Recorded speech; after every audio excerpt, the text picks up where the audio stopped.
Assalamualaikum warahmatullahi wabarakatuh. Perkenalkan, saya Laila Osyana Fitria Azizah. Di sini saya akan mempresentasikan tesis saya yang berjudul Representasi Wanita dalam Dewan Direksi, Model Intelektual dan Kinerja Perusahaan. Latar belakang penelitian, corporate governance merupakan sebuah sistem untuk memberikan pengarahan serta kontrol atas manajemen yang memiliki tujuan untuk memaksimalkan nilai perusahaan. Tata kelola perusahaan dijalankan oleh berbagai pihak manajemen, pemegang saham, dan dewan direksi. Dewan direksi merupakan fokus utama dalam penelitian ini.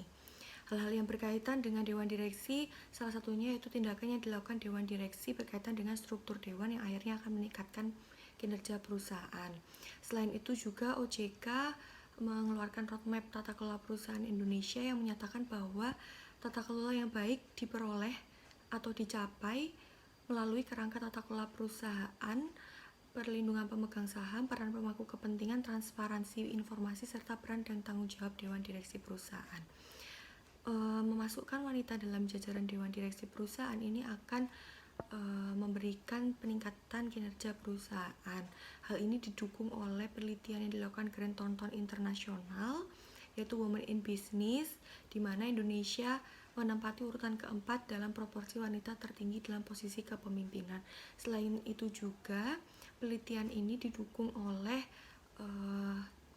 penelitian psikologi, yaitu oleh Penny tahun 2014 dan Willy et al 2018, di mana dengan adanya wanita di sini maka akan meningkatkan pengawasan yang ada di dalam perusahaan.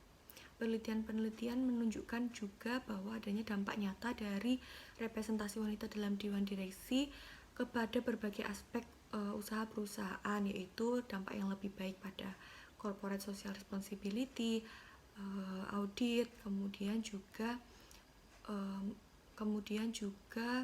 di manajemen keuangan dan tata kelola perusahaan.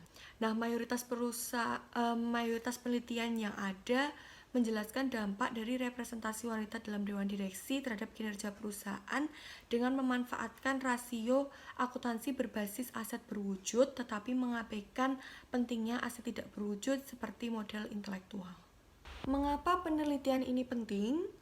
Sazat et al. Tahun 2019 menemukan sebuah kekosongan literatur, yaitu belum adanya pengujian pengaruh langsung dan tidak langsung atas penelitian terkait modal intelektual dengan adanya representasi wanita dalam dewan direksi terhadap kinerja perusahaan. Sazat et al. Tahun 2019 melakukan penelitian tersebut dengan sampel perusahaan di USA. Penelitian ini memperluas penelitian dari Sazat et al. Yang mana terdapat beberapa perbedaan. Yang pertama, penelitian ini menggunakan sampel seluruh perusahaan yang terdaftar di Bursa Efek Indonesia. Pertimbangan peneliti adalah isu penelitian terkait adanya representasi wanita dalam dewan direksi di Indonesia mulai marak setelah diterbitkannya Indonesia Boardroom Diversity Report tahun 2012, Female Footprint in IDX Listed Companies, yang membahas gender wanita merupakan indikator keberhasilan tata kelola perusahaan di seluruh dunia. Hasil penelitian menyatakan bahwa sekitar 40% perusahaan yang terdaftar di BEI tidak hanya memiliki satu wanita dalam dewan, baik dewan direksi maupun dewan pengawas. Selain itu, seiring dengan dikeluarkannya Roadmap Tata Kelola Perusahaan Indonesia oleh OJK di awal tahun 2014 yang berhubungan dengan peran dan tanggung jawab Dewan Direksi Perusahaan serta investor yang mulai memperhatikan komposisi direksi, menandakan bahwa semakin banyaknya perusahaan-perusahaan di Indonesia yang memperluas komposisi dewan direksinya, salah satunya dengan adanya wanita dalam jajaran dewan direksi. Kedua, penelitian yang ada menunjukkan hasil penelitian yang masih belum konsisten pada hubungan representasi wanita dalam dewan direksi dan kinerja perusahaan, yang mana masih mengabaikan aspek aset tidak berwujud. Oleh karena itu, penelitian ini memperluas literatur dengan berfokus pada aset tidak berwujud, yaitu modal intelektual. Untuk pertanyaan dan tujuan penelitian masing-masing ada 4. Yang pertama, apakah representasi wanita dalam dewan direksi berpengaruh terhadap modal intelektual? Yang kedua, apakah modal intelektual berpengaruh terhadap kinerja perusahaan? Yang ketiga, apakah representasi wanita dalam dewan direksi berpengaruh terhadap kinerja perusahaan? Dan yang terakhir adalah apakah modal intelektual memediasi pengaruh representasi wanita dalam dewan direksi terhadap kinerja perusahaan.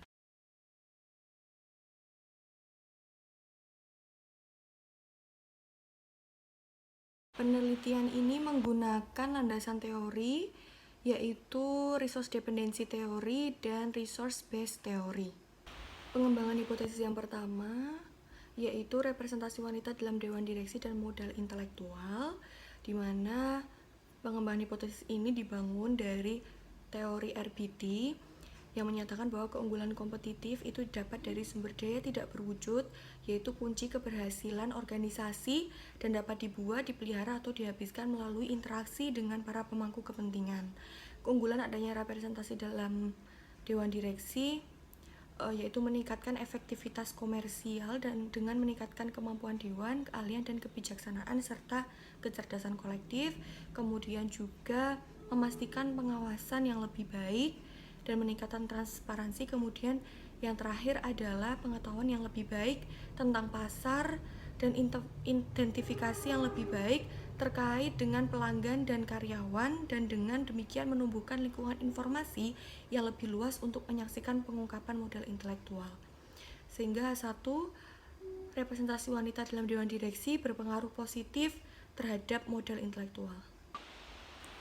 Hipotesis yang kedua berkaitan dengan representasi wanita dalam dewan direksi dan kinerja perusahaan, di mana penggunaan teori resource dependency theory, yaitu segala bentuk sumber daya manusia yang dimiliki harus digunakan semaksimal mungkin. Dewan direksi yang diverse dan well balanced dapat secara signifikan meningkatkan kinerja perusahaan. Kemudian menurut Wiley et al. Tahun 2018, wanita memiliki sikap kehati-hatian yang sangat tinggi, cenderung menghindari risiko dan lebih teliti dibandingkan pria. Sisi inilah yang membuat wanita tidak terburu-buru dalam mengambil keputusan. Untuk itu, dengan adanya wanita dalam jajaran dewan direksi dapat dikatakan membantu mengambil keputusan yang lebih tepat dan berisiko lebih rendah.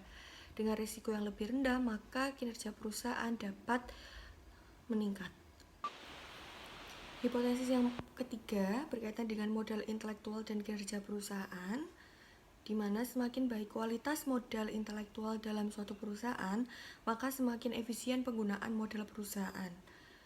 Penggunaan modal yang efisien menunjukkan bahwa sumber daya telah dikelola dengan baik untuk menghasilkan nilai perusahaan yang tinggi. Nilai perusahaan yang tinggi mencerminkan tingginya tingkat kinerja perusahaan. Sehingga hipotesis 3 yaitu modal intelektual berpengaruh positif terhadap kinerja perusahaan.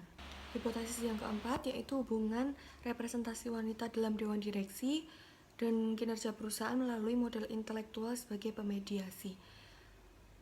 Dengan adanya representasi wanita dalam dewan direksi, ini memberikan beberapa manfaat potensial.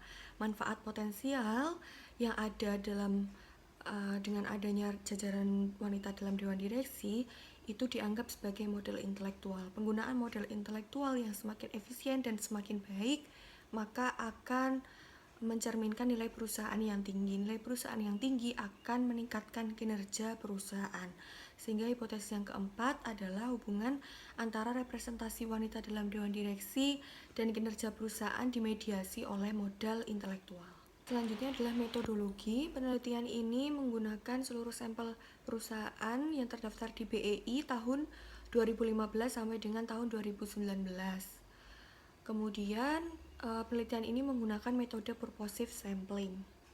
Dan untuk teknik pengumpulan datanya yaitu diperoleh dari database Osiris yang tersedia di Pusat Perpustakaan Universitas Gadjah Mada. Berikut adalah variabel yang digunakan dalam penelitian ini. Untuk teknik analisis data, yang pertama statistik deskriptif, uji asumsi klasik, kemudian analisis jalur, dan pengujian hipotesis menggunakan analisis regresi linear berganda dengan menggunakan dua model persamaan. Data penelitian berikut adalah ringkasan pemilihan sampel penelitian. Total observasi dari penelitian ini adalah sebanyak 660. Selanjutnya yaitu analisis data. Berikut adalah tabel analisis statistik deskriptif penelitian ini. Berikut adalah hasil pengujian hipotesis. Pertama, untuk mengidentifikasi pengaruh representasi wanita dalam dewan direksi terhadap model intelektual, digunakan model regresi pertama. Hasil dari 660 observasi selama periode penelitian didapatkan bahwa nilai signifikansi model pertama kurang dari 0,05 dengan beta positif 0,121. Hal ini berarti bahwa representasi wanita dalam dewan direksi terbukti berpengaruh positif signifikan secara statistik terhadap model intelektual, sehingga hipotesis pertama didukung oleh data. Kemudian di panel B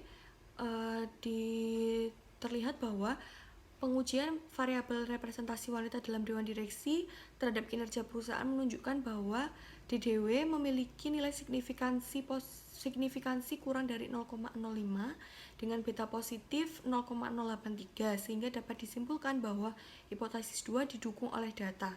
Selanjutnya, untuk pengujian variabel model intelektual terhadap kinerja perusahaan menunjukkan bahwa model intelektual memiliki nilai signifikansi kurang dari 0,05 dengan beta positif 0,101, sehingga dapat disimpulkan bahwa hipotesis ketiga didukung oleh data. Analisis jalur dan uji Sobel, hasil menunjukkan bahwa baik jalur langsung maupun jalur yang melalui variabel terduga mediator memiliki nilai yang signifikan. Maka 3 syarat utama sebagai variabel mediasi berhasil dipenuhi oleh model intelektual. Selanjutnya, untuk mengidentifikasi tingkat signifikansi variabel model intelektual sebagai mediator, dilakukan uji Sobel untuk melihat nilai Z atau signifikansi mediator. Nilai Z yang dihasilkan adalah sebesar 2,039, yaitu lebih besar dari 1,96. Maka dapat disimpulkan bahwa model intelektual mampu memediasi hubungan antara representasi wanita dalam dewan direksi dan kinerja perusahaan, sehingga hipotesis keempat didukung oleh data. Pembahasan hasil uji hipotesis. Yang pertama, hipotesis pertama didukung, menguatkan teori RBV dan juga menjelaskan hubungan antara representasi wanita dalam dewan direksi dan model intelektual. Penelitian ini juga konsisten dengan penelitian TJD Romero tahun 2017. Kemudian hipotesis 2 terdukung. Hal ini menunjukkan bahwa dengan adanya wanita dalam jajaran dewan direksi ini mampu meningkatkan kinerja perusahaan. Dewan direksi yang beragam ini mampu memperkuat dan membangun kerjasama antar anggota dewan dan pemegang saham, dan juga dapat meningkatkan penguasaan tantangan dan dinamika lingkungan bisnis. Yang ketiga adalah hipotesis ketiga terdukung, di mana semakin baik kualitas modal intelektual dalam suatu perusahaan, maka semakin efisien modal perusahaan. Penggunaan modal yang efisien dapat menunjukkan sumber daya yang telah dikelola dengan baik untuk menghasilkan nilai perusahaan yang tinggi. Nilai perusahaan yang tinggi mencerminkan kinerja perusahaan yang baik. Hipotesis keempat terdukung, di mana wanita dianggap memainkan peran yang sangat bertanggung jawab dalam mengelola bisnis, sehingga menciptakan lingkungan yang lebih baik.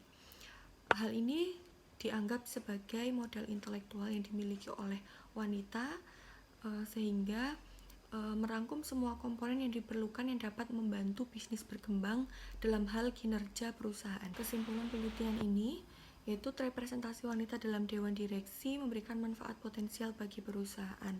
Manfaat potensial itu dianggap sebagai modal intelektual. Penelitian juga menemukan bahwa semakin baik modal intelektual dalam suatu perusahaan, maka semakin efisien modal perusahaan. Kemudian modal perusahaan yang efisien maka akan mencerminkan nilai perusahaan yang tinggi. Nilai perusahaan yang tinggi mencerminkan kinerja perusahaan yang tinggi. Kemudian variabel modal intelektual terbukti mampu dan signifikan menjadi variabel mediasi dalam hubungan representasi wanita dalam dewan direksi dan kinerja perusahaan. Implikasi penelitian ini memberikan bukti bahwa hubungan antara representasi wanita dalam dewan direksi dan kinerja perusahaan dimediasi oleh modal intelektual. Penelitian ini menjadi penelitian lanjutan yang dilakukan dengan menggunakan sampel di perusahaan-perusahaan yang ada di Indonesia dan kemudian berhasil memberikan bukti pengaruh tidak langsung dari hubungan tersebut. Secara praktis, penelitian ini memberikan bukti bahwa peningkatan kinerja perusahaan dapat memperhatikan keberagaman dewan direksi dalam mekanisme tata kelola perusahaan. Kemudian yang terakhir adalah penelitian ini memberikan bukti bahwa representasi wanita dalam dewan direksi mampu meningkatkan kinerja perusahaan dengan mempertimbangkan aspek modal intelektual. Selain itu juga dapat memberikan pertimbangan regulator termasuk dalam hal gender yang mampu memberikan beberapa manfaat potensial yang mampu meningkatkan kinerja perusahaan. Keterbatasan dan saran penelitian. Penelitian ini hanya menggunakan variabel representasi wanita dalam dewan direksi sebagai aspek diversitas dewan direksi yang berkaitan dengan peningkatan kinerja perusahaan. Diharapkan pada penelitian selanjutnya dapat menggunakan aspek diversitas dewan direksi lainnya sehingga menambah bukti terkait aspek ini. Kemudian yang kedua, penelitian ini hanya menggunakan model VAC sehingga untuk penelitian selanjutnya mampu mempertimbangkan untuk menggunakan model pengukuran lain seperti Calculated Intangible Value oleh Zinkowski tahun 2000 atau The Knowledge Capital Earning Model oleh Lev and Feng tahun 2001. Sekian pemaparan tesis saya. Wassalamualaikum warahmatullahi wabarakatuh.